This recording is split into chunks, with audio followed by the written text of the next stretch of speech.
Chapter 159.2 Conclusion of a Long Journey. After emerging from the prefectural city, the group continued westward. Qiu-Chan emerged from his horse-drawn carriage, then arrived by Chen Ping'an's side as he turned to Li Huai with a smile and offered, "Would you like to come into my carriage? It's really spacious and comfortable in there, and you can even lay down to sleep." Li Huai was very tempted by the offer, but he didn't dare to decide for himself. Thankfully, Chen Ping'an smiled and said, "You can go if you want." As expected, learning your way of doing things and treating others has been of immeasurable benefit to me. Do you need me to thank you in any way, teacher? Qiu-Chan asked. Chen Ping'an nodded in response. What would you like from me? Qiu-Chan asked as an ecstatic look appeared on his face.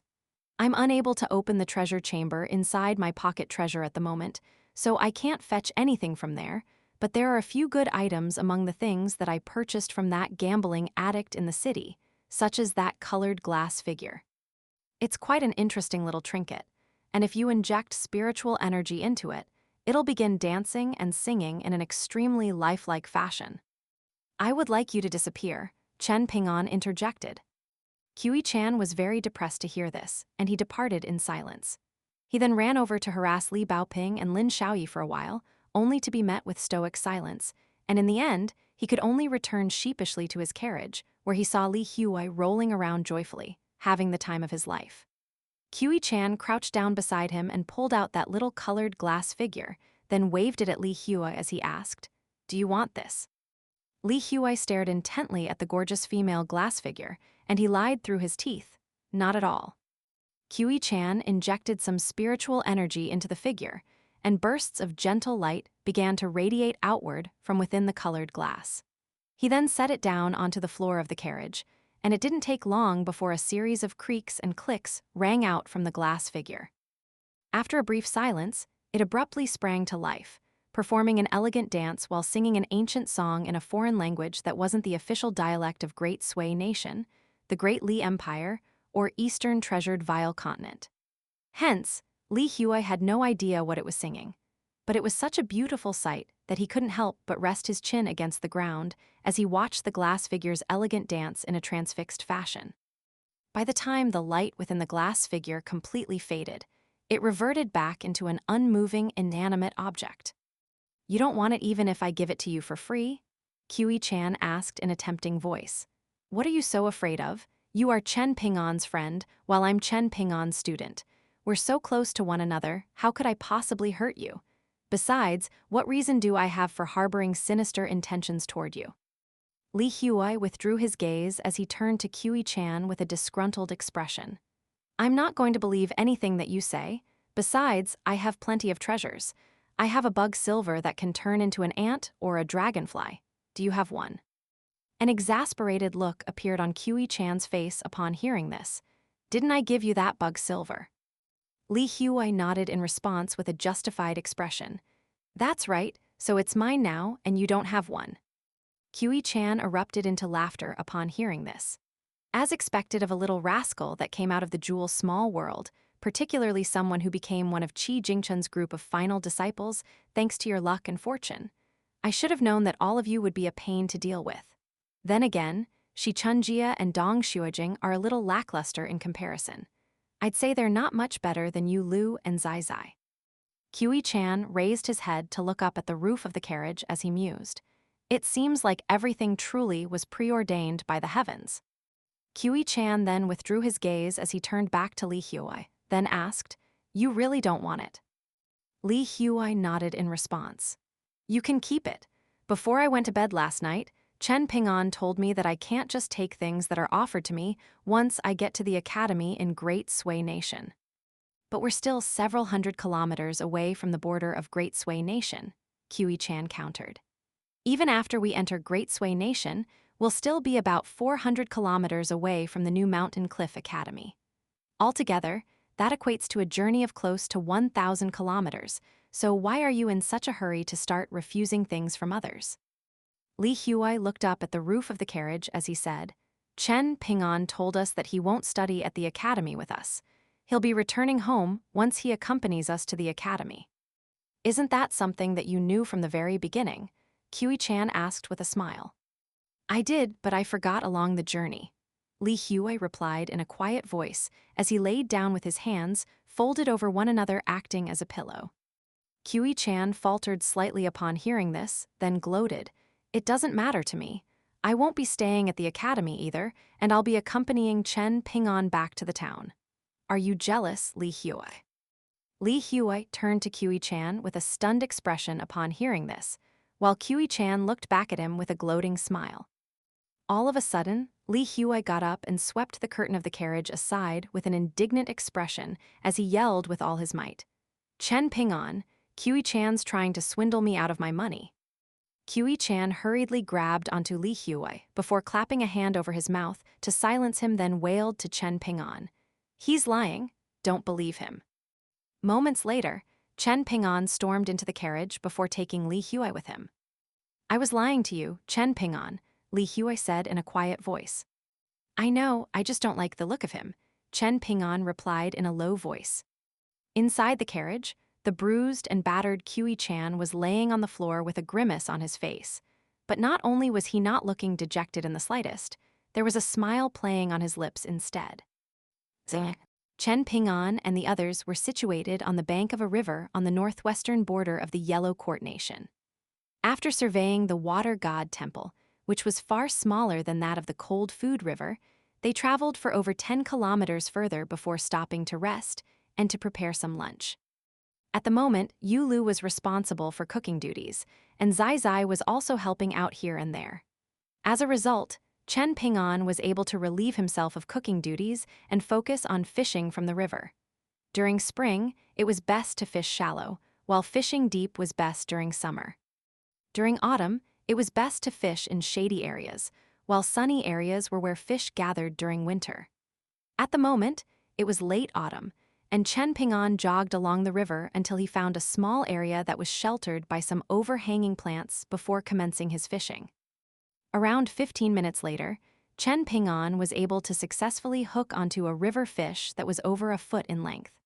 However, he was worried that the fish would slip off the hook, or the rod would snap if he were to drag it in too quickly, so it took close to another 15 minutes for him to actually land the fish. Kiwi-chan was crouching on the ground off to the side, watching intently this entire time. He insisted on carrying the fish on the way back, and thus, an additional dish of delectable braised fish was added to the meal.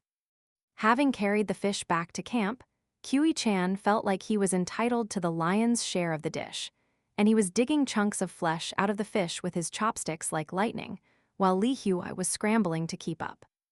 After the meal, Chen Ping'an cleaned everything up with Yulu's help, then began to practice his walking meditation along the river. Meanwhile, Yulu borrowed his fishing rod and went off on his own to find a place to fish. Lin Xiaoyi was playing Go against Zai Zai, while Li Baoping was engrossed in her reading.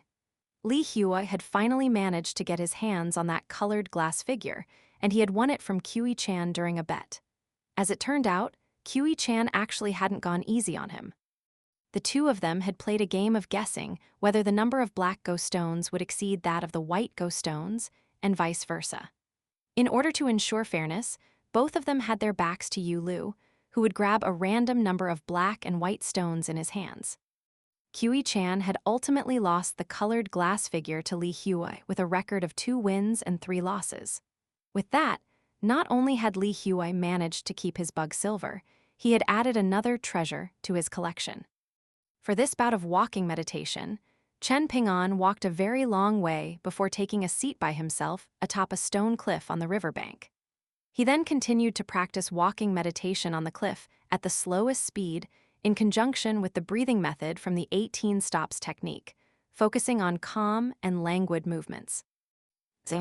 Not long after they recommenced their journey, they ran into a bunch of bandits on a mountain that was far from all human settlements, and all of them were sent running for their lives in a blind panic after witnessing an elementary lightning technique unleashed by Lin Xiaoyi. Chen Ping'an went fishing one night and managed to hook onto a huge fish that was half as long as a grown man was tall. Only after wading into the water was he able to successfully land the fish, and as he returned joyfully to the campfire, he was greeted by Yulu, who was on guard duty at night. Yulu took a glance at the soaking wet Chen Ping'an, then gave him a wide smile and a thumbs up. After that, as they were passing through an eerie burial site, they were surrounded and attacked by a bunch of ghosts and spirits. Once again, Lin Xiaoyi stepped up with his lightning technique, with thunderclaps ringing all around him while faint purple qi surged over his entire body, giving him the appearance of a divine lightning general. After several dozen of the ghosts and spirits had been slain by Lin Xiaoyi's lightning, a light suddenly appeared deep within the burial site, and a blood-curdling howl rang out, following which a massive sedan chair with a lantern hanging from each of its four corners drifted toward Chen Ping'an's group while giving off eerie yin energy. Thanks to Chen Ping'an and Zai Zai's protection, Lin Xiaoyi was able to ward off the enemy on his own with his rudimentary lightning technique for a short while. But he ultimately proved to be no match for the top dog that was dwelling in this burial site, which was a ghostly creature that had manifested a true spirit following centuries of cultivation. In what seemed to have been a dire situation, Yu Lu stepped up for the first time, rushing forward before destroying the ghostly being with ease with a single punch. After that, Lin Xiaoyi began to read his copy of the recite atop Cloud's scripture even more frequently. Finally, everyone arrived at the Great Sui Pass, and they successfully passed through the city gate, which wasn't all that tall or majestic. Li Huai was remarking to everyone that it was nowhere near as imposing and grandiose as the Great Li Empire's Yefu Pass. In the next instant, the sound of thundering horse hooves rang out on the street within the pass, and it was rapidly approaching them. Chen Ping'an instructed everyone to retreat to the side of the street to allow the horses through. There were around 24 cavalry units rapidly approaching, led by a spear-wielding figure in a suit of silver armor. On either side of the silver-armored young boy was an elderly Taoist priest with a peach wood sword on his back, and a fair-skinned elderly man without any facial hair. Both of them were also seated on horseback, and they resembled a pair of old immortals as they galloped along atop their steeds. Chen Ping'an's heart jolted slightly at the sight of the silver-armored young boy. This was the very same brocade-robed boy that had once appeared in the town, and upon spotting Chen Ping'an's group, he immediately accelerated on horseback, separating himself from the rest of the group before tugging on his reins to bring his steed to a halt around a dozen meters away from Chen Ping'an. He then got down from his horse in a well-rehearsed manner before striding directly toward Chen Ping'an, and after taking a look at the other in the group, he smiled as he greeted, "We meet again." The young boy was tapping the handle of his whip against the palm of his hand as he continued, "You know, I almost died on the border of the Great Li Empire because of that golden carp from last time and that other treasure, which I only later found out was called the Dragon King Basket. Having said that, I'm still very grateful to you. Even though I gave you a pouch of gold essence copper coins last time, in hindsight, I was still the one who came out significantly better off from that trade. I swore to myself that I would give you more compensation the next time I see you." The boy paused here for a moment, then gave himself a light slap on the head as a bashful look appeared on his face. "Where are my manners? Allow me to introduce myself. I am a member of the Gao clan of Great Sui Nation's Yiyang County. You can call me Gao Xuan." The elderly man with no facial hair had also met Chen Ping'an before, and he was just about to say something when Gao Xuan cut him off with a dismissive wave of his hand. "Don't worry so much, it's just a name. A name is meant to be called by others anyway." Gao Xuan then turned back to Chen Ping'an with a smile as he declared, "I'm here to escort you to our Great Sui Nation's Mountain Cliff Academy in person." Not long after Gao Xuan's arrival, he was followed by over 30 members of the Imperial Guard, over 300 elite cavalry, and an entourage in excess of 1,000 people. The massive group passed through 2 states and 7 prefectures as they rapidly advanced toward Great Sui Nation's capital city. Finally, Chen Ping'an and the others no longer had to travel on foot, and even Li Huai had received a horse-drawn carriage of his own, which was surrounded in all directions by elite cavalry units of Great Sui Nation.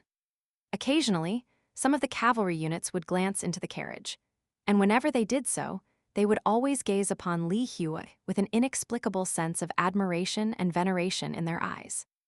For the rest of the journey, all the way until they reached the capital city of Great Sui Nation. Li Huai felt as if he were being worshipped like a bodhisattva. Initially, this was quite a new and exciting experience for Li Huai, but the closer they drew to their destination, the more uncomfortable he felt with this treatment. The same applied to Li Baoping, who was becoming more and more quiet and was almost constantly sticking by Chen Ping'an's side. As for Lin Xiaoyi, he paid no heed to what was happening around him, merely staying in his carriage on his own to cultivate. Yu Lu was still acting as Qi Chan's coach driver, and his mood didn't appear to have changed at all. Inside his personal carriage, Qi Chan was feeling extremely bored, and he whiled away his days either sleeping or yawning. In the end, he became so bored that he was forced to call Zai Zai into his carriage just for someone to talk to. Ultimately, only fewer than 200 of the cavalry units were permitted to enter the capital city, and Li Huai was stunned to discover that the extremely wide Imperial Road was lined with countless Great Sui Nation citizens. It was as if the entire population of the capital city had gathered here for some inexplicable reason, just to see a bunch of kids. Even Lin Xiaoyi opened his eyes from his cultivation and drew back the curtain of his carriage slightly, then heaved a faint sigh at the sight of the throngs of people gathered outside. It seemed that the status of Mr. Qi's direct disciple was quite an extraordinary one. The new Mountain Cliff Academy that had moved to Great Sui Nation had been constructed on the most scenic mountain in Great Sui Nation's capital city, Eastern Splendor Mountain. The academy had been constructed along the mountain in a spiraling fashion, and it was far larger than the Mountain Cliff Academy of old.